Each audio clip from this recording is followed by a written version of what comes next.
ایک انگریزی اخبار کی رپورٹ کے مطابق پاکستان، انڈیا، بنگلہ دیش امنگ ورلڈز موسٹ پلیوٹیڈ نیشنز میں شامل ہو گئے ہیں. کیا کہیں گے اس بارے میں؟ اس میں نے کیا دیکھو بات سنو، یہ آپ نے بات پوری نہیں کی. ایک انگریزی اخبار کی رپورٹ نہیں، یہ کسی ادارے کی رپورٹ ہے جو ایک انگریزی اخبار میں رپورٹ ہوا ہے کہ دنیا کے polluted nations there is a difference. دیکھو بڑی خوبصورت اور باریک بات ہے. انہوں نے یہ نہیں کہا کہ among world's most polluted countries, نہیں، نیشنز بطور نیشن گندے، یہ نیشنز کے طور پہ گندے. جاؤ پڑھو جین جو ترجمہ ہے باہر کا چھپا ہوا ظہیر الدین بابر کی وقائع بابر، آنا میں تمہیں پڑھاؤں گا. وہ کہتا ہے جتنی گندگی اور غلاظت ہے اس خطے میں، جتنی بھوک ننگ ہے، اور آن ٹاپ بابر لکھتا ہے کہ جتنا پیسہ ہے. اس نے کہا ہمارا تو یہاں پتہ نہیں لاکھ پہ جا کے ختم ہو جاتا ہے، یہاں تو پدم شدم پتہ نہیں وہ اس طرح کے ان کے لفظ لکھتا ہے انڈینس کے. انہوں نے کہا غلیظ میلے، غربت میں ڈوبے ہوئے، پیسہ بہت ہے، عورتیں نیم برہنہ ہوتی ہیں، بدن نہیں ڈھانک سکتی پورا. مردوں کا بھی یہی حال ہے. وہ دھوتیوں شوتیوں کے بارے میں لکھتا ہے اور اس طرح کی چیزوں کے بارے میں لکھتا ہے. تو دی انٹائر کمال دیکھو. یہ کل تک تینوں ملکی ایک تھے. یہ جو بر صغیر تھا جب، تو بر صغیر کیوں تھا؟ پاکستان اور بعد میں بنگلہ دیش، ہندوستان، باقی تو یہ سارا تو کیا تھا؟ یہ سونے کی چڑیا، کھیت سوا سونے دی چڑیا. یہ چند مخصوص کے پاس سب کچھ ہوتا تھا، عام آدمی نہیں. یا تو اس کے بابری کو آگ لگاؤ. پرانے محاورے تمہیں سناؤں، تمہارے رونگٹے کھڑے ہو جائیں، ہندی کے بھی 300 سال پرانے. پیٹ میں گیا چارہ، کودنے لگا بیچارہ. جس کے گھر اناج اس کا کوتوالی راج. یہ اوقات ہے. اچھا، یہ گندگی، آلودگی، یہ نیشن کے طور پہ دیکھو. بات سنو، انہوں نے نیشنز کہا، کنٹریز نہیں، چونکہ کنٹریز گندے ہوتے نہیں، وہ اللہ پاک کے شاہکار ہوتے ہیں. یہ ہم جو بھی کر لیں، قرۂ ارض کی بانٹ، یہ کوئی ملک تو اللہ نے تو نہیں بنائے. اللہ نے تو ایک پلانٹ بنایا، پلانٹ کالڈ ارتھ. سمجھ گیا؟ یہ ملک تو انسانوں کی ایجاد ہے نا، ان کا چھوڑو، یہ آتے جاتے رہتے ہیں. جمعہ 8 دن ہوئے ہیں امریکہ کا نام لوں، پتہ ہی نہیں تھا کہ وہاں بھی کوئی ہوتا. وہ تو کہیں اور گیا تھا، پہنچ گیا غلطی سے امریکہ. یہ وہ سارا اس لیے یہ گندے اور آلودگی کی قسمیں ہیں. ان میں سے کوئی ایک قسم ایسی نہیں ہے جو ہمارے اندر یا پورے خطے میں بددعایا ہوا خطہ ہے، وہ بدرجہ تم موجود نہیں ہے. ذہنی، جسمانی، روحانی، انتظامی، نفسیاتی، سماجی، معاشی، یہ بے شمار قسموں کی آلودگی ہے، اور ہر آلودگی اپنے عروج پہ ہے. ہمارے ہاں بے ترتیبی، بد نظمی، بد تہذیبی، بدتمیزی، انتشار، خلفشار، حسد، یو نیم اینی تھنگ. یہ بھی بلا وجہ گھر بیٹھے ہی سردے جان گے،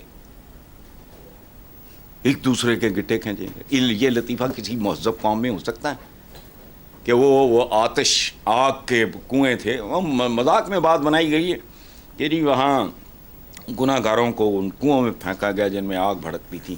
تو اس کے بعد وہ مطلب کوئی پیرا ویرا نہیں، تو چلتے چلتے جی کچھ لوگ گئے ایک جگہ. انہوں نے کہا وہاں فرشتے سوٹے لے کے کھڑے ہیں. انہوں نے کہا یہاں کیوں؟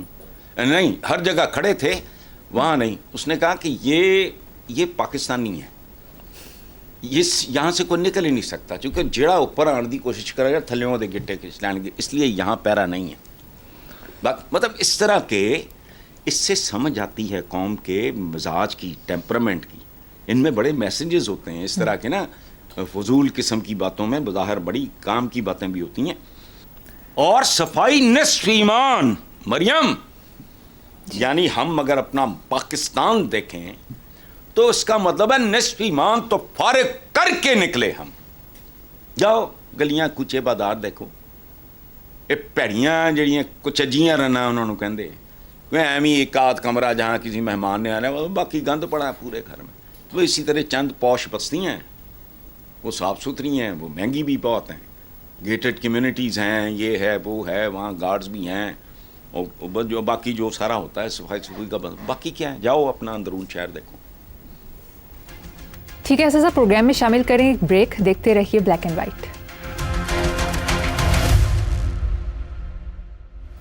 Welcome back. حسن صاحب، پیپلز پارٹی کی مرکزی ترجمان شازیہ مری نے کہا ہے کہ یوٹیلیٹی سٹورز بند کرنے کا فیصلہ ظالمانہ اور افسوسناک ہے. اس مہنگائی کے دور میں عوام کے لیے سستی اشیاء کہیں اور دستیاب نہیں، حکومت کو چاہیے کہ عوام کے لیے آسانیاں پیدا کرے. شازیہ نے بات تو بڑی کامن سینس کی بنیادی سی بات ہے، لیکن اب پرابلم ہے جو شازیہ کو مجھ سے زیادہ سمجھ ہونی چاہیے، وہ پولیٹیشین ہے، کہ بھائی پاکستان میں اب کوئی مسئلہ سادہ رہا نہیں، قطعاً نہیں. پیاس، ہر مسئلہ ایک چھلے ہوئے پیاز کی طرح پرتیں اتارتے جاؤ، پھر پیاز، پھر پیاز، پھر پیاز، پھر اینڈ نتھنگ، زیرو. خیر اور شر اس ملک میں، دیکھو بات سنو، سب سے بدترین انسانی معاشرہ وہ ہوتا ہے جہاں آپ جائز اور ناجائز میں آپ کو اگر انصاف کرنا پڑے تو آپ نہ کر سکیں. یہ پولیس والوں کو گالیاں تو بہت پڑتی ہیں، کبھی ان کے حالات تو دیکھو. اب کو تھانے تھونے حالیہ آئی جی نے کوئی بہتر کیے ہیں، اس میں کوئی شک نہیں، لیکن دیکھو ہم کیا ہیں، مطلب پاگلوں کا کو مجمع ہے. کیا ہو گیا 17ویں 18ویں 19ویں 20ویں گریڈ کا بھی مجھے ٹیک ہوم بتاؤ. اس کا اگر اپنا گھر نہیں ہے اور وہ اس نے کرائے کے گھر میں رہنا ہے، سب کو تو نہیں ملتے سرکاری، چلو وہ بھی مل گیا. 18ویں 19ویں گریڈ کا ایک آفیسر ہے، اس نے بچے پڑھانے ہیں ڈیسنٹ اسکول میں، ٹاپ آف دا لائن کی بات نہیں کر رہا، پڑھانے ہیں. کوئی ماں باپ میں سے بھی ایک زندہ ہے، وہ بیمار بھی ہے، اور یہ مجھے بتا دو وہ کیسا پورا کرتا ہوگا، مجھے سمجھا دو آرام کے بغیر. زندہ ہیں، یہی بات بڑی بات ہے پیارے. یہ خیر اور شر دیکھو، اس کے مختلف پہلو ہیں. ایک تو یہ ہے کہ یوٹیلیٹی سٹورز میں ٹارگیٹڈ سبسڈی ہوتی ہے مستحق لوگوں کے لیے، عام صارف کے لیے صحیح پرائس پہ، درست قیمت پہ چیز مل جاتی ہے. یعنی عام جو ہمارا پاکستانی برادر ہے وہ پرچون فروش، اس کی مصنوعی مہنگائی سے وہ پاک ہوتا ہے، وہاں اس میں شامل نہیں ہوتی، اور وہ ہوتی ہے کم از کم 10 to 20%. اچھا، تیسرا جو ہے پہلو وہ یہ ہے کہ ملازمین کی ملی بھگت سے ماشاءاللہ ہم زندہ قوم ہے نا، سبسڈائز چیزیں عام مارکیٹ میں بیچ دی جاتی. پچھلے رمضان المبارک میں ایک داڑھی والے کی تصویر چھپی تھی، مولوی صاحب تھے لنک روڈ پہ، وہ یوٹیلیٹی سٹور سے چروائی ہوئی چینی بیچ رہا تھا، اور عین افطاری کے وقت وہ پکڑا گیا اور لوگوں کو افطاری بھی کرا رہا تھا. اب میری سمجھ میں نہیں آتی. اچھا، چوتھا پہلو ہے، اتنے بڑے پیمانے پہ بے شمار لوگ بے روزگار ہو جائیں گے، اور وہ انڈیویجولز نہیں ہوں گے، وہ خاندان بے روزگار ہوتا ہے. نارملی ہمارے ہاں اگر کوئی بندہ بے روزگار ہوتا ہے تو دی انٹائر فیملی سفرز، وہ ساتھ ہوتی ہے، ایک باقی بچے کو پڑھ رہے ہیں ابھی کوئی یہ وہ، اچھا ان کا معاشی قتل عام ہوگا. پانچواں اس کا پہلو بڑا زبردست ہے کہ یوٹیلیٹی سٹورز ملازمین کا کہنا ہے، دیکھو یہ بڑی امپورٹنٹ بات ہے کہ جی ہمارے حوالے کر دو، ہم ٹیکس اور تنخواہیں دیں گے، یہ کریں گے وہ کریں گے. اب رانا ثناء اللہ کی کو یہ ذمہ داری دی گئی ان سے مذاکرات کرے، تو میرا خیال ہے رانا ثناء اللہ درد دل رکھنے والا ایک شارپ ذہین آدمی ہے، تو اللہ کرے نکل آئے، ورنہ جتھے گئیاں بیڑیاں اتھے گئے ملا.